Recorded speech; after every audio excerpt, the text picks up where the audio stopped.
Hey guys, Tim back here, TNT Arsonist 1. We're going to pick right up where we left off in video 5A. This is 5B. Today we're going to get the hatch done to allow access to your servo that we're putting in. One of the things I already done that I mentioned in the other video that needed to be done, on the elevator side of the airplane, the screw holes here were getting quite wore out and wouldn't hold the servo very well anymore. So I just cut a narrow piece of plywood, put it in behind each one so I'd have good screw holes to put my servo back in with. So that takes care of that. At this point, if you want to, you can take your glue and come inside and reinforce some of the other areas. I'm not going to do that on video, but we'll do that. You know, just make sure you get some glue in there. You don't want to make your glue go in areas that you don't want to get your servo in there right, so that's pretty much all for that. But let's jump right into it. Again, back with the scrap piece of plywood. This one here just happens to fit the way I want in here. So to create the hatch, we're going to fit this piece of plywood up in here, get it to where we can get there, and as you can see, it sits down. But the reason we're doing that, if I'm going to pencil here, is I'm going to take my pencil now, I'm going to hold up that piece of plywood, and I'm going to trace that out all the way around just like that. And what that's going to give you is an exact depiction of what you have for an opening. And now, I've already set it up. We're going to get our Dremel out here. I found some saw blades that fit Dremels at Menards. I'm sure you can probably get them at Home Depot or anything else. But what they are, they're just saw blades that go into your Dremel.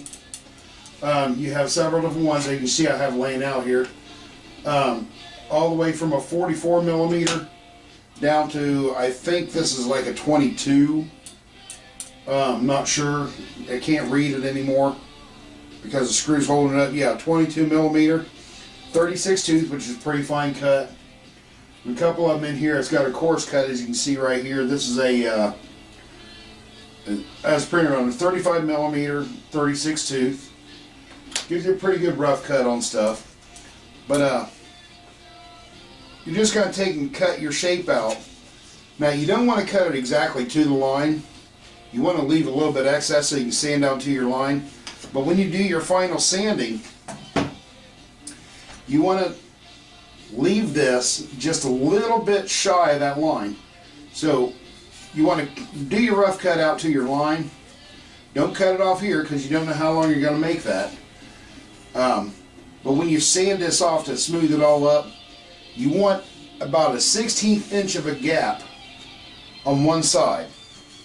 And what that is for is because when you go to put covering on this hatch, you don't want it to be a really tight fit inside of that area that you're putting your hatch in. You have to allow for some thickness of covering because you're going to have covering that's going to be folded in here and covering that's going to be folded over here, and that'll allow that to sit in there just nice and precise. If you cut it too tight, then you're going to have to force that hatch down in there to get it to sit into the airplane right. So these blades here, I don't know if you can hear me right or not, but they do a really good job. Just going to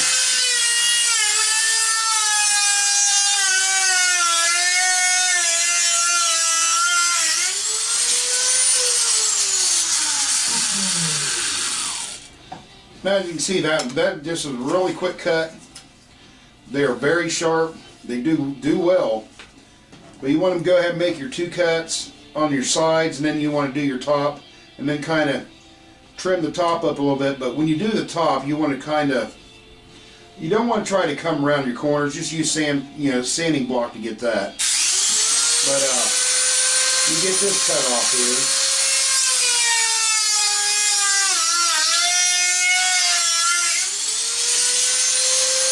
Go ahead and do this.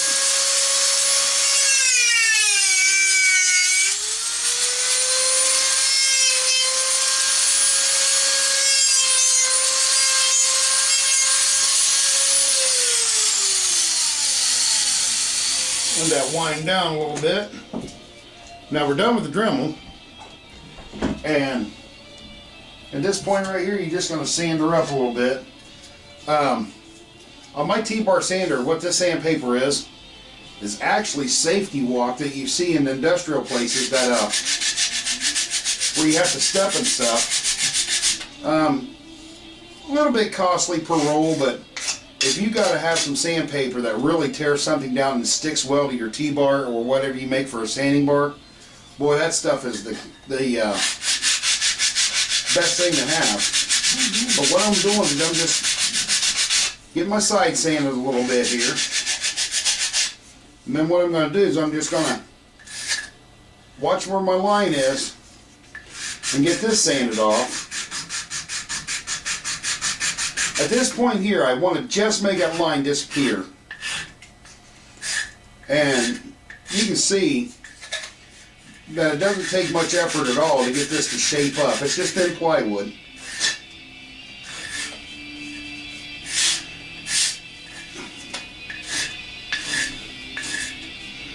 You just want to pay attention to your line, that's the main thing. Let's go down just a little bit more on that side. And a little bit more on that side, and then let's get this stuff out of the way here. Have her go ahead and ditch that stuff.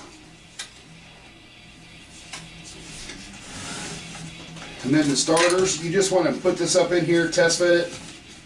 If it'll fit inside of that pocket the way, and you're happy with it, and which in this case I am very happy. I got a little bit of an edge all the way around. That's the reason you put it up there and you draw it with your pencil, because that'll give you your right dimensions. But like I said, we're not going to cut the length yet. Now we're down to step number 2 of making this hatch. We're going to set that aside. We're going to get this piece of plywood and our pencil. I've already measured the depth of how far it is from here to the bulkhead. Let me get my hands to where you can see it. From this part of the opening to the bulkhead, I've already measured my depth, marked it on top. What I did is I just used this piece. I think the line's still on there. Yeah, I measured it here, put a line here, held it up here, then marked out where it is.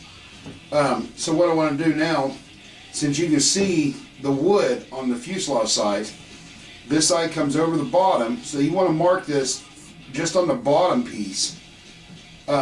Just get up close to the line. You don't want to make it too big, you don't want to make it too small, obviously. But what this is this is going to attach your hatch in the front. And when you make your mark, just cut it a fuzz shy. Let me get my block out here. Let me get my saw. Back to the little handy wood hacksaw here. Just want to cut that off.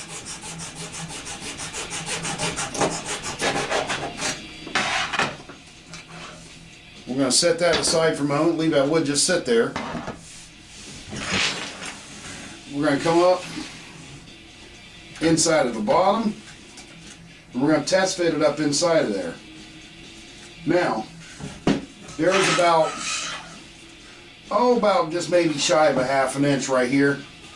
But if you look down the side of that airplane, since this is the same piece of wood that we made our servo mounting rails with,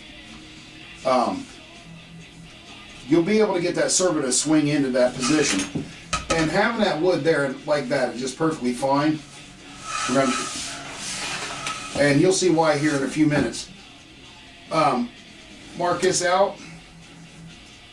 Thumb's coming into the picture a lot today, I guess. We're going to mark that out. Get our CA. You're going to put glue inside that line where it goes inside the model. Now be careful that you don't get a lot of glue to where it sticks out past this edge, because you got to have that hatch sit down on this lip. You get this up in there.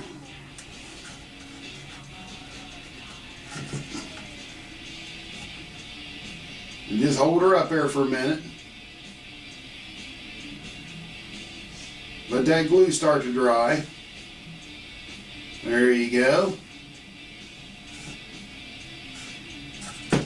Now at this point, if you want to, you can turn the model over. And I know it's going to be hard to see on camera, but on the top side of it here, you can just put your little drop of CA on these joints to help hold that piece in place. Just try to do that on all three sides if you want. Let the glue sit there for a moment and let it spread itself out. And then once it's sit there for a few minutes and it kind of fills that joint a little, then you can give it a little spray. Now if you don't have accelerator or kicker or what a lot of people call it, you can actually spray water onto your CA glue. It'll help set it up. You can use water, alcohol, almost anything liquid. Now, it doesn't work just like the accelerator does, but it works in a pinch if you need to get something to help hold glue. But now that that's in there, we're going to take our servo again. We're going to go ahead and set it inside the rails here. Get this thing put in position. If I can get it down in there we go. Now if you notice, the back won't go in quite right, but you can just put the servo in backwards like that. And you see you're having difficulty getting that down in. Well, that's okay, because with a little push it should just be pass through the opening there. In this case it's not, but the easy way to solve that problem is you can just trim that out just a little bit. Bring it back maybe about 1/8 of an inch or so this way. And the easiest way to do that is either take your hobby knife and carve it out, or you can take your Dremel. Let me get this thing pushed in here.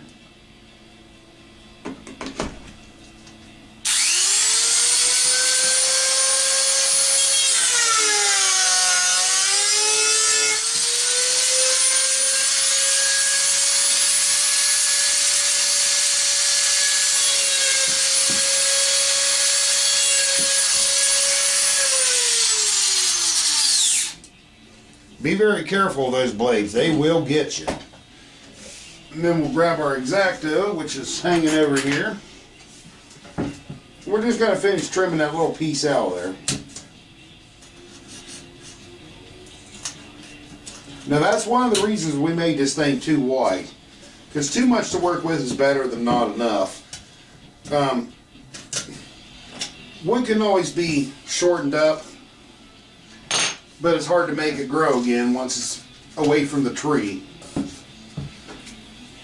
Go ahead and ditch that. And now we're going to take our servo again and test our fit to see if we can get the servo down into the pocket where we'd like it. I'm just feeding that wire through any direction at all to make sure. But as you can see now, that servo just drops down in there perfectly. That is just fine. Now you want to get your pencil, which I set down here. This is where your servo actually sits. The back of that rail sits here. So we know safely, with the hatch sitting in there,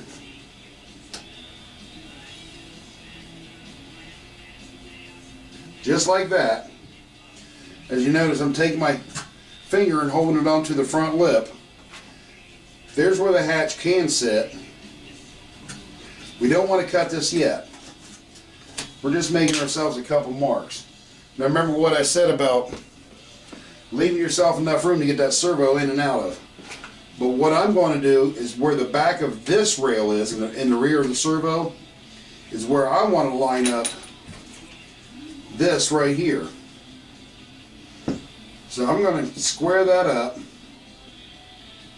I'm going to make a mark across fuse here, make a mark across fuse there, and that's going to show me my lines. I'm going to mark this piece of wood where the aft part, the rear part of the fuselage is, and that's where I'm going to cut this wood. So let me get my handy dandy little saw here.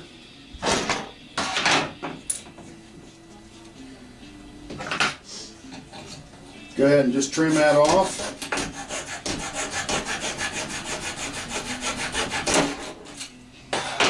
Well, there we go. That's the only downfall about this saw. The blade does like to come out. It's just a cheap little dollar saw from the dollar store. But man, what a good little sharp saw to work with. And it just takes that much effort to put it back in. It's just a plastic thing that holds it here. But okay, anyway, we got that cut. Now you want to put your piece in there and test fit it and see where it sits. If it sits in there to where you can get some glue on it, that's great. Line it up with your lines that you marked on there. Grab your pencil, put a line there, put a line there.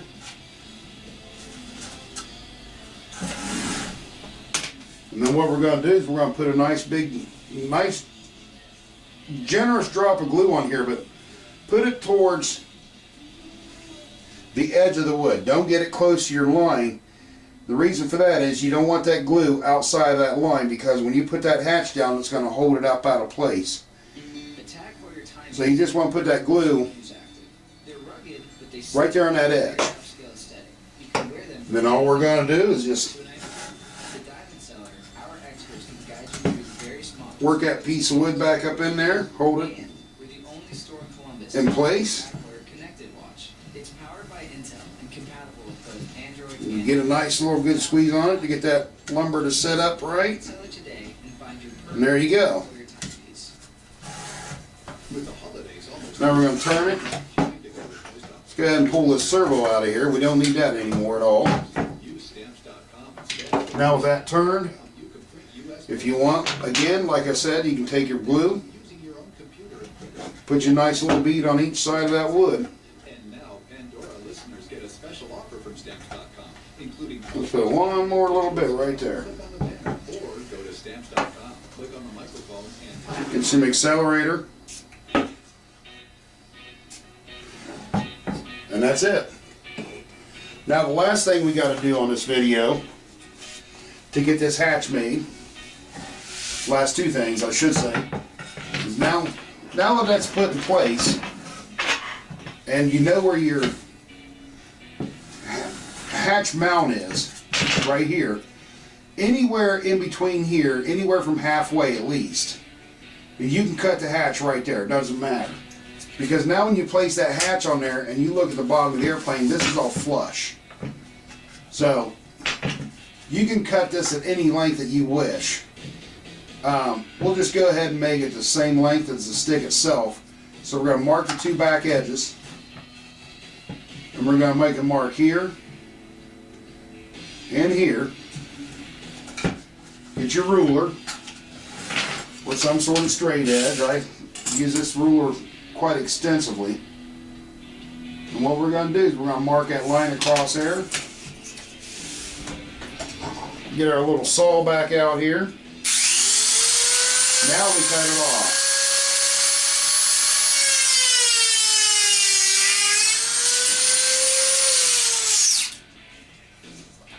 Just that quick. Give it a little bit of a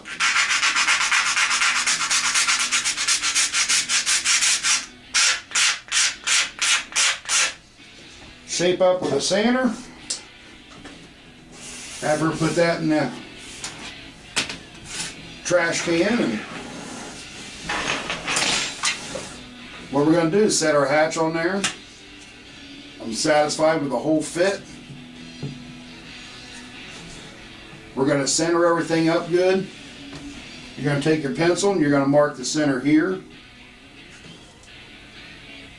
That's about center right there. We're going to mark a spot there. This piece of wood comes back to here. We're going to mark a spot right about there.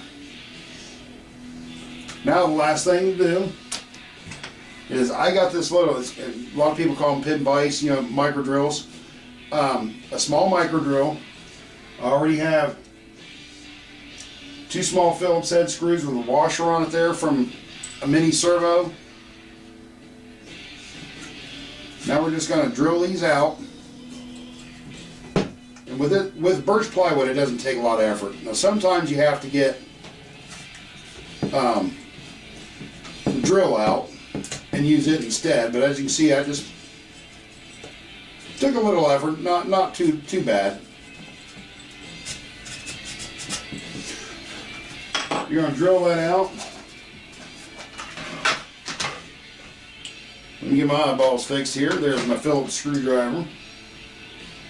My handy dandy right hand woman. Give me the screw for it. And you're going to go ahead and pre-thread these. You're going to do one and then the other. First you're going to thread one and then the other, always. You don't want to drill them both at one time because they may not just line up. So we're going to get this one started. Get that in there. You want to get that point just about showing through.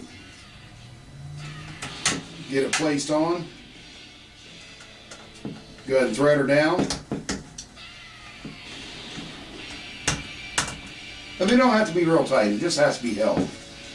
Now the reason you don't drill them both out for one time, there's a couple reasons. Number one, you want to make sure this stays centered off this way. Number two, if you drill this and then the other, if this piece of wood slipped out of place anywhere, then you're going to have to re-drill the hole. So you always just mount one side.